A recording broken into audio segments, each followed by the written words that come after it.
오늘 제가 말씀을 시작하면서 여러분에게 한 가지 질문을 드리겠습니다. 제가 여러 문장들을 얘기할 텐데 이 문장이 어디에 있을 법한 문장인지 한번 생각을 해보시기 바랍니다. 내가 깨면 병아리, 남이 깨면 후라이, 공부하면 미래의 남편이 바뀐다. 성공해야 저 여자가 내 여자다. 여전할 것인가 역전할 것인가. 네가 사람이면 다시 책을 펴자. 엄마가 보고 있다. 어디에 있는 문장일 것 같습니까? 학교. 그것도 남녀공학? 어지간히 맞추셨어요. 그럼 좀 더 구체적으로 학교 어디에 있는 문장일 것 같습니까? 그렇죠. 교실의 그뿐입니다. 이게 이제 조금 재미있는 독특한 그뿐인데 실제로 교실에 있는 그뿐이에요. 내가 깨면 병아리, 남이 깨면 후라이. 명문 아닙니까? 내가 깨고 나오면 병아리가 되는데 식탁에 부엌에서 남이 깨면 뭐가 됩니까? 후라이가 된다는 거예요. 내 스스로 뭔가를 깨치고 오늘 교회여 깨라 우리 찬양 때 찬양했는데 내 스스로 깨고 나와야 된다 그런 얘기죠. 이제 공부를 열심히 해라. 엄마가 보고 있다. 이런 그푼도 있대요. 참 재미있는 그푼들인데 아마 이 자리에 계신 분들 학교 다니실 때 교실에 그푼들이 다 있었을 거예요. 그죠? 혹시 생각나는 그푼이 있습니까? 제가 이 질문을 드리면은 무슨 교훈도 생각이 안 나는데 무슨 그푼이고 그러실 분도 계실 텐데 저는 생각이 나요. 몇 개가. 교훈도 몇 개 생각이 나고 그푼도 생각이 납니다. 제가 초등학교 처음 들어갔을 때 국민학교죠. 그때 저희 학교 교훈이 바르게 살자였습니다. 바르게 살자. 무슨 조직에 있는 사람들이 착하게 살자. 그런데 한 3학년 때쯤인가 하여튼 학년은 잘 기억이 안 나요. 그푼이 열심히 살자였어요. 열심히 살자. 학교 교훈은 바르게 살자. 그푼은 열심히 살자.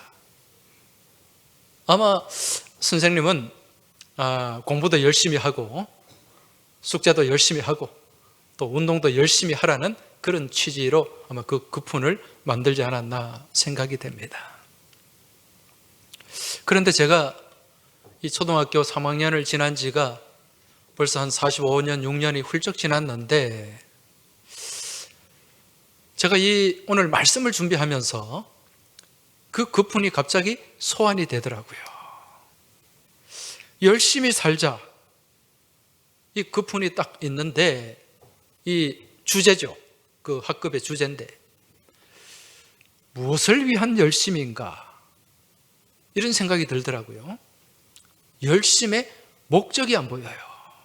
열심히 살자. 좋은 말 같은데 물론 공부도 열심히 하고 운동도 열심히 하고 봉사도 열심히 하자는 의도일 텐데 이게 약간 방향이 바뀌면은 잠자는 것을 열심히 할 수도 있고 공부 안 하고 노는 것을 열심히 할 수도 있고 또 아니면 다르게 다투는 것을 열심히 할 수도 있지 않겠습니까? 지난 2016년쯤에 출판된 책 가운데 이런 책이 있습니다. 인생은 속도가 아니라 방향이다. 이런 책이 있어요. 인생은 속도가 아닌 방향이다. 이 책을 쓰신 분은 미국 사람인데 우리나라 이름을 갖고 있어요. 이만열입니다. 영어로는 임마누엘 페스터라이시라는 분인데 아마 임마누엘을 우리말로 옮겨서 이만열 그렇게 이름을 붙인 것 같아요. 이분은 이제 우리나라 대학에서 서울의 경희대학에서 아마 학생들을 가르친 것 같은데, 이 책은 외국인의 관점에서 한국 사회를 바라본 이야기입니다. 이 외국인의 눈으로 우리 한국 사회를 바라보면서 이게 속도가 아니라 방향이라는 거죠. 여러분, 우리나라를 특징 짓는 단어가 있습니다. 우리 민족을 특징 짓는 단어, 네 자로 하면 뭡니까? 빨리빨리. 뭐든지 빨리빨리예요. 한국 사회, 한국 사람들은 이 속도를 너무 중시하다가 빨리빨리 하다가 결국 방향을 잃어버리고 말았다. 이제 그걸 지적을 하고 있어요. 대한민국은 빨리빨리를 늘 강조하면서 기적과 같은 압축 성장을 이루었는데 상대적으로 삶의 질과 정신적인 가치는 오히려 퇴보했다. 그런 지적이 이 책에 담겨 있습니다. 여러분, 우리 인생도 마찬가지인 것 같습니다. 우리가 살아가는 인생 또한 열심히 그렇게 속도감 있게 그렇게 살아가는 것도 중요한데, 그런데 이러한 열심이 무엇인가, 이걸 알고 나가야 되는 게 이게 진짜 중요한 것 같아요. 내가 무엇을 위해 열심을 내고 있는가, 이게 중요하다는 거죠. 믿음의 삶에 있어서는 더더욱 그러합니다. 우리가 지금 신앙생활을 하면서 열심히 신앙생활을 하는 것이 중요한데, 이 열심의 방향이 어디인가, 이걸 우리가 잘 깨닫고 나가야 된다는 것입니다. 오늘 우리가 읽은 말씀 가운데 여러 인물들이 등장합니다. 근데 그 중에 한 사람은 이 빗나간 열심 때문에, 잘못된 열심 때문에 많은 사람들을 힘들게 해요. 나라 전체를 힘들게 하고 민족을 힘들게 하는 여성이 등장하는데, 그가 누구인가? 누구입니까? 아달랴라고 하는 여왕입니다. 아달랴. 이 아달랴는요, 남유다의 여왕이었어요. 7대 왕입니다. 북이스라엘 남유다 역사를 통틀어서 유일한 여왕이 아달랴였습니다.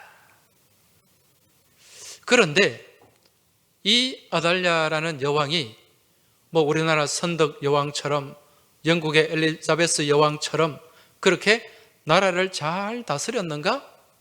그렇지가 않아요. 아주 잔혹하고 정말 전후후무한 악행을 저질렀던 여성이 바로 이 아달랴였습니다. 이 아달랴는요, 자기가 이 여왕의 자리에 오르기 위해서 자기 손자, 손녀들을 무지막지하게 죽여버렸습니다. 오늘 말씀 1절을 보면은 아하시아의 어머니 아달랴가 그의 아들이 죽은 것을 보고 일어나 왕의 자손을 모두 멸절하였으나, 이렇게 말씀하고 있습니다. 멸절했다는 거예요. 여러분, 이 멸절이라는 말은요, 히브리 말로 아바드라는 말인데, 이 나무의 뿌리를 잔뿌리 하나 남기지 않고 다 뽑아버리는 것. 우리 말로, 속된 말로 표현하면 씨를 말려버리는 거예요. 여러분, 이 손자, 손녀들이 얼마나 귀엽습니까? 얼마나 사랑스럽습니까? 그런데 자기가 이 왕의 자리, 여왕의 자리에 오르려고 이제 자기 아들이 죽었단 말입니다. 그럼 그 왕의 자리를 누가 차지하게 됩니까? 그 손자, 손녀들이 차지하게 되잖아요. 그 중에 하나잖아요. 그 자리에 오르지 못하도록 완전히 쓸어버린 거예요. 그리고 자기가 그 자리에 올라갔습니다. 얼마나 잔혹한 여인입니까? 이런 아달랴의 모습을 볼 때 참 우리 여성들한테는 죄송합니다만은 여자들이 더 무섭고 독할 때가 있다는 것을 알게 됩니다. 이 여자가 한을 품으면 온유월에 서리가 내린다. 그건 무서운 말이거든요. 여러분, 오래전에 그 드라마 중에 여인천하라는 드라마 기억나세요? 예, 거기 경빈, 박씨, 그리고 그 난정이 역을 지난해 세상을 떠난 강수연 씨가 맡았잖아요. 그 여인들 사이에 벌어지는 암투. 예. 이 경빈, 박씨는 흥청 출신이거든요.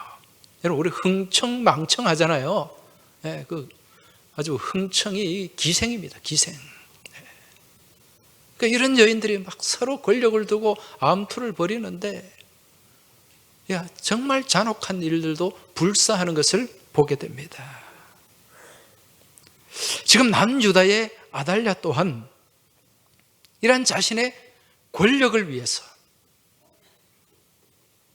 또 자기의 권력을 유지하기 위해서 그렇게 그 사랑스러운 자손들까지 다 쓸어버린 거지요. 그렇다면 지금 이 아달랴는 왜 이처럼 잔혹하게 그렇게 자신의 손자, 손녀들을 죽이면서 그렇게까지 왕위에 오르려고 했는가? 이유가 뭘까요? 이 여인이 가지고 있는 탐욕 때문에 그렇습니다. 그릇된 욕망 때문에, 그리고 또 이 여인이 가지고 있는 잔혹성 때문에, 그리고 이 여인이 가지고 있는 잘못된 영성 때문에 그렇다는 거죠. 여러분, 이 아달랴가 누구의 딸입니까? 그 아버지의 어머니가 누굽니까? 그렇죠. 북이스라엘의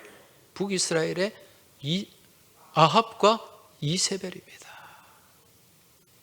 여러분, 이세벨은 또 어떤 여자입니까? 이스라엘 사람이에요? 이방인이에요? 이방인이에요.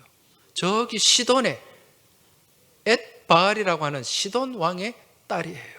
시돈의 공주예요. 여러분, 엣바알 무슨 뜻이겠습니까? 바알의 자식이라는 뜻이에요. 바알의 아들, 그런 의미가 엣바알입니다. 그럼 얼마나 바알을 신봉했겠어요.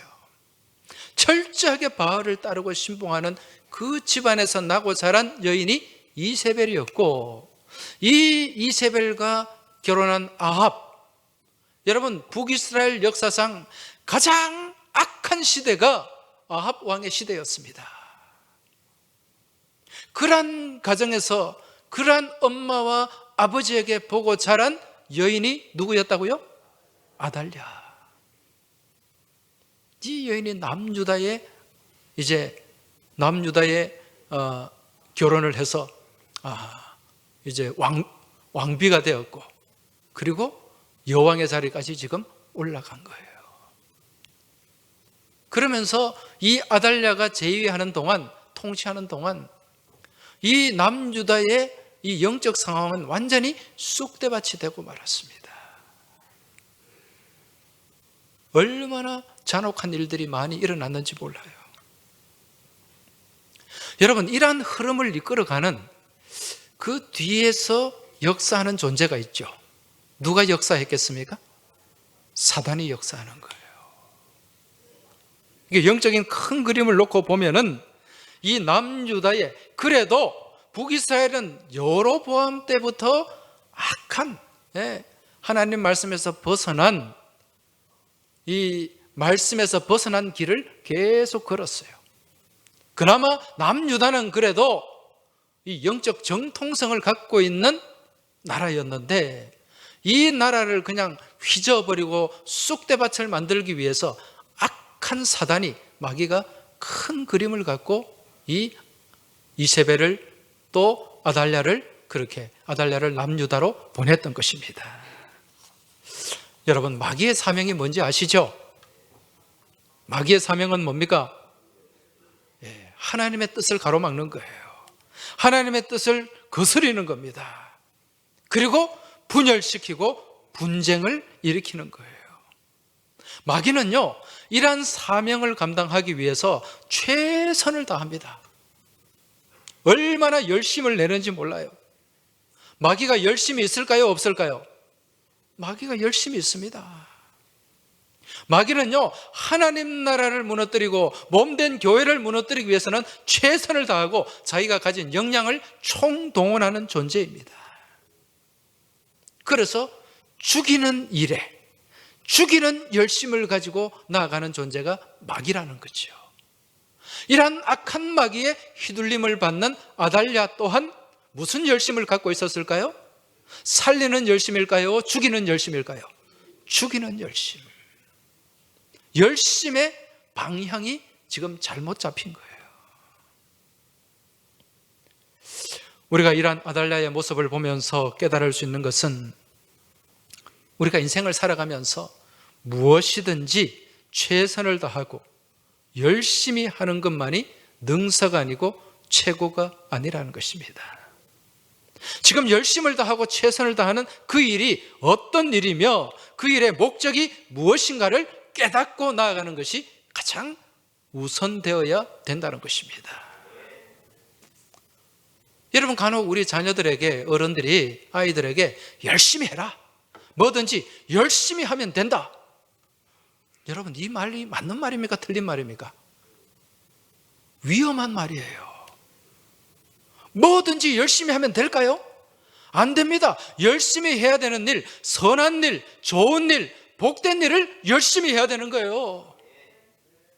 아니, 도둑질 열심히 하면 됩니까?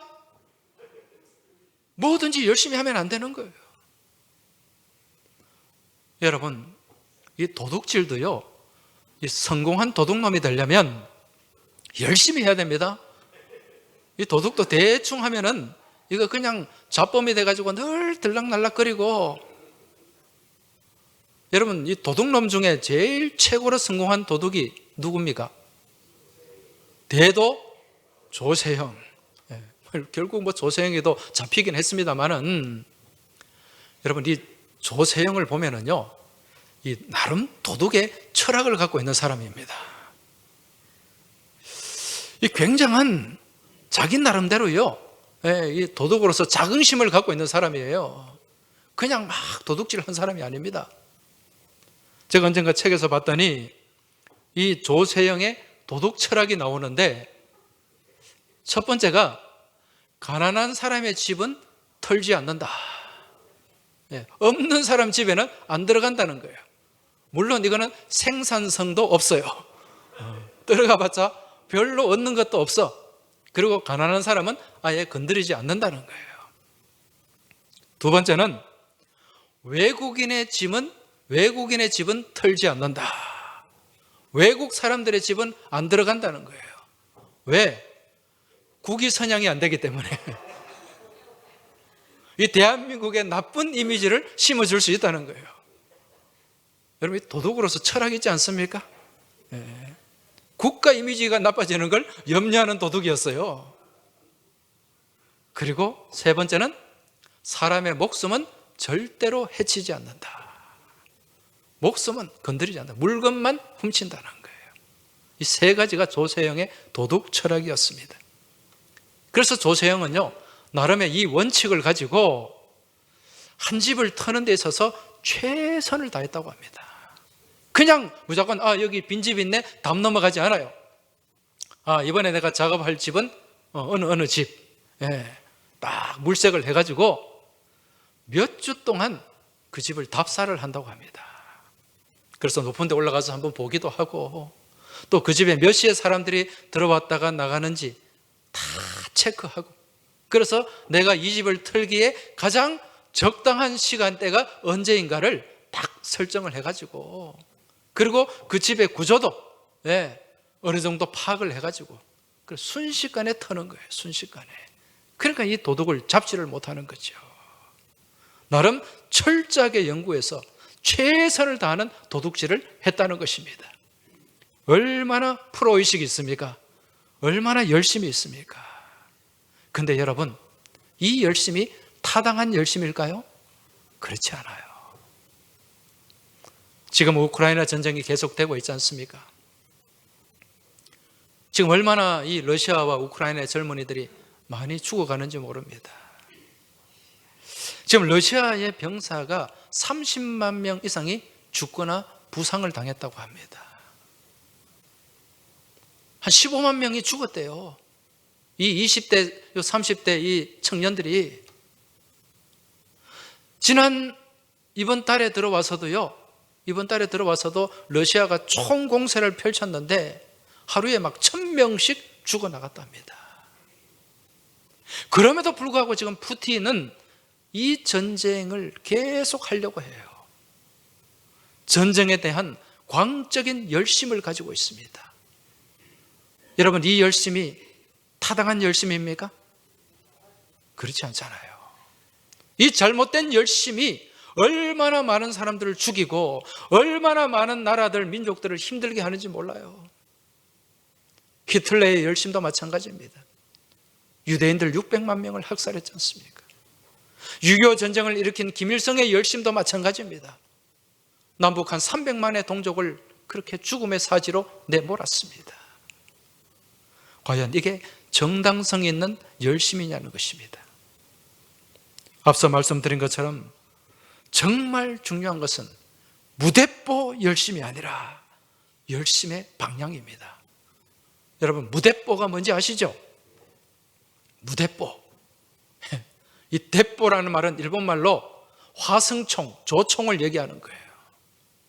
무대뽀는 총도 없이 전쟁터에 적군한테 막 달려나가는 것, 이걸 뭐라고 얘기한다? 무대뽀 정신이라고 그래요. 무대뽀. 무모합니까? 무모하지 않습니까? 무모하잖아요. 이건 죽이는 열심입니다. 그래서 우리가 열심을 갖는 것은 중요한데 무엇을 향한 열심인가? 이게 진짜 더더욱 중요하다는 거예요. 앞에 제가 말씀드린 이 아달랴라고 하는 여성은 죽이는 열심이 충만했습니다. 빗나간 열심, 잘못된 열심이죠. 그런데 오늘 본문에 또 완전히 다른 열심을 갖고 있는 인물들이 있어요. 죽이는 열심이 아니라 살리는 열심을 갖고 있는 사람들. 그가 누구인가? 바로 여호세바와 여호야다입니다. 여호세바는 아달랴의 딸이에요. 그 딸이지만 또 엄마하고는 완전히 다른 사람이었어요. 그 남편 여호야다는 성전의 제사장이었습니다.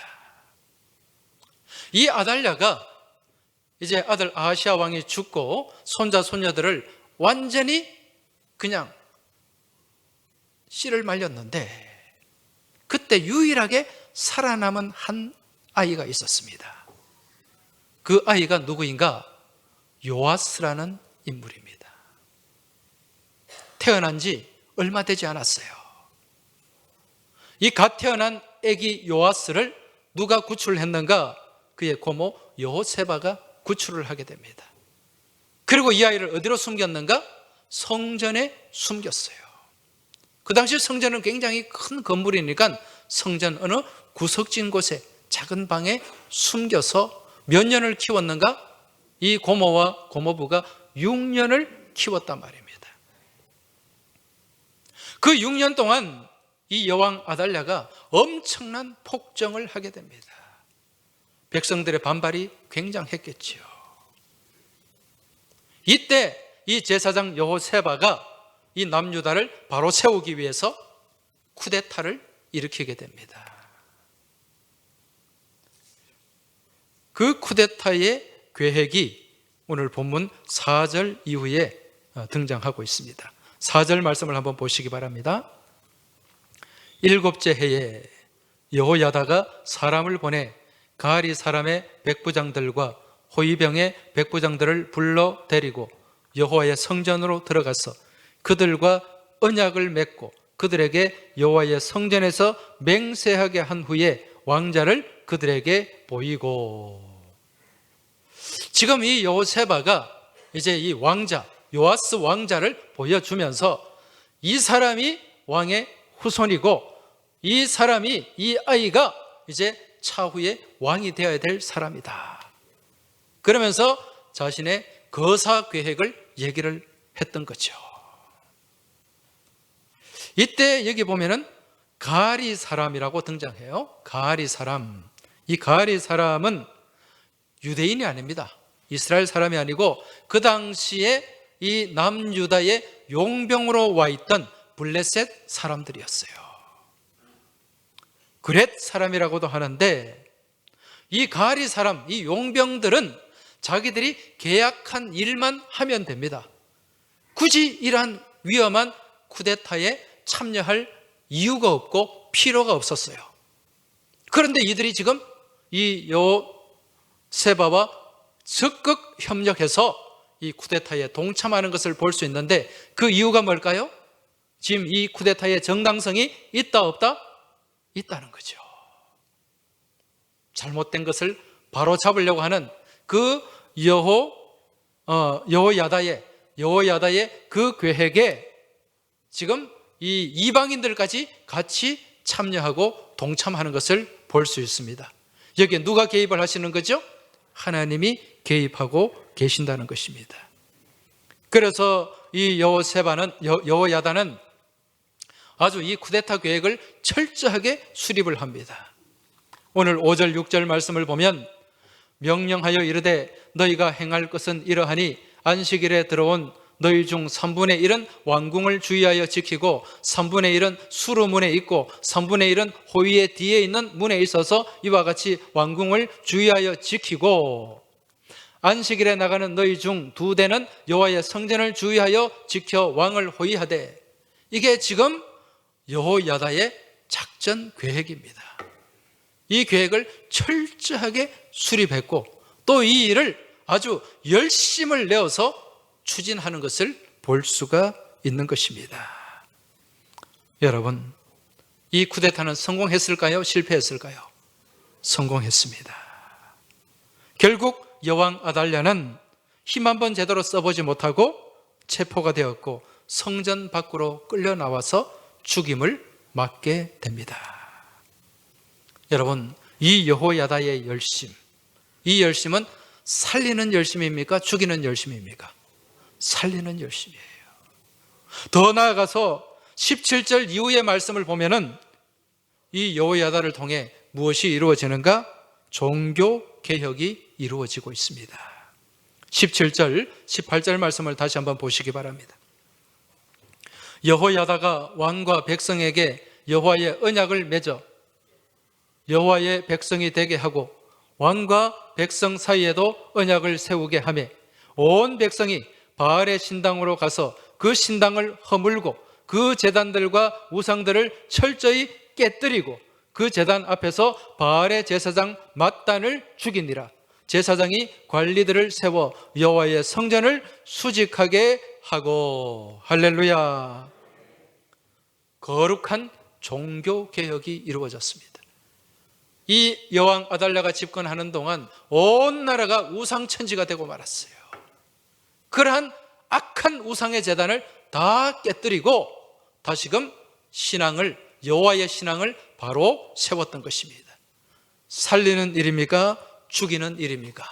살리는 일이었습니다. 여러분, 여호야다가 이러한 살리는 열심을 가지고 살리는 일에 최선을 다했을 때 다시금 나라가 살아나고 회복되는 것을 볼 수가 있습니다.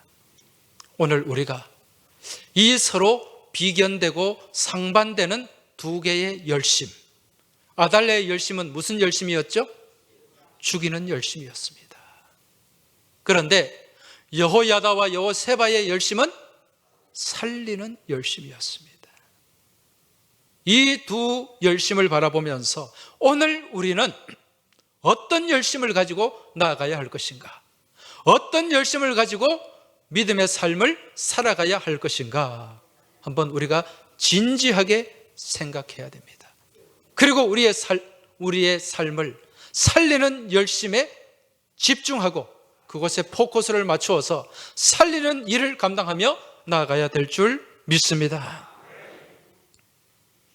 여러분, 지금 여러분은 어떤 열심에 사로잡혀 있습니까? 지금 내가 열심을 갖고 하고 있는 일, 그 일이 어떤 일이냐는 것입니다. 살리는 열심에 사로잡혀 있나요? 죽이는 열심에 사로잡혀 있나요? 제가 간단하게 공식을 말씀드릴게요. 열심 더하기 탐욕, 이건 결과가 뭘까요? 죽이는 열심일까요? 살리는 열심일까요? 죽이는 열심입니다. 내가 가지고 있는 열심 가운데 탐욕이 거기에 뒷받침이 되어 있고 탐욕이 중심이 되어 있다면 그건 분명히 죽이는 열심입니다. 그런데 열심 더하기 사랑, 이퀄은 살리는 열심일까요? 죽이는 열심일까요? 살리는 열심이에요. 내가 사랑 가운데, 하나님을 향한 사랑 가운데, 이웃을 향한 사랑 가운데 무언가를 열심히 하고 있다? 그건 살리는 열심입니다. 이것만 생각하면 돼요. 그저 내가 하는 열심이니까 다 살리는 열심이다, 그건 잘못된 거예요. 공식에 맞춰야 됩니다. 내가 지금 무언가를 열심히, 무언가를 위해서 살아가고 있는데, 열심히 일을 하고 있는데 거기에 내 탐욕이 뒷받침되어 있다면 이건 죽이는 거라니까요. 여러분, 교회 일도 마찬가지입니다. 교회 일을 통해서, 주의 성전의 일을 통해서 살아나는 일들이 일어나야 됩니다. 죽이는 일이 일어나면 안 돼요. 여러분, 주의 일을 감당하면서 거기에 나를 드러내고 나를 내세우고 그렇게 하고자 하는 탐욕이 거기에 뒷받침되어 있다면 여러분, 이건 다른 사람에게 상처를 주게 되고 아픔을 주게 되고 하나님 영광 가리게 되는 줄 믿고 깨달으시기 바랍니다. 이 열심은 무슨 열심입니까? 살리는 열심이에요? 죽이는 열심이에요? 죽이는 열심이에요. 교회 일이라고 해서 다 살리는 일이 될 수가 없어요. 무슨 열심에 사로잡혀 있느냐가 중요하다는 것입니다. 내가 주의 일을 감당하면서 이 몸된 교회를 누구보다도 사랑하고 우리 하나님을 누구보다도 사랑하고 내 이웃을 누구보다도 사랑하는 가운데 주의 일을 감당하고 그 열심을 가지고 나아가면 여러분, 관계가 살아나게 되는 줄 믿으시기 바랍니다. 우리 공동체가 살아나고 회복되는 줄 믿으시기 바랍니다. 그럼 우리가 가져야 될 열심은 어떤 열심이에요? 사랑이 뒷받침된 열심임을 깨달으시기 바랍니다. 이제 코로나 이후에 우리는 열심을 가지고 나아가야 됩니다. 무조건 열심, 맞습니까? 틀립니까? 틀립니다. 열심에 무엇이 중요하다? 방향이 중요하고 목적이 중요하다는 거예요. 선한 열심이 되기 위해서는 그 열심에 반드시 무엇이 뒷받침되어야 된다? 사랑이 뒷받침되어야 된다. 이러한 사랑의 열심을 가지고 코로나 이후에 우리 주변에 어려움을 겪는 사람들에게 우리가 주님의 사랑을 가지고 다가가고 주님의 사랑으로 마음을 나누고 주님의 사랑 안에서 물질을 나누고 그 사랑을 베푼다면 여러분, 그 사랑의 온기가 많은 사람들을 살리게 될 줄 믿습니다.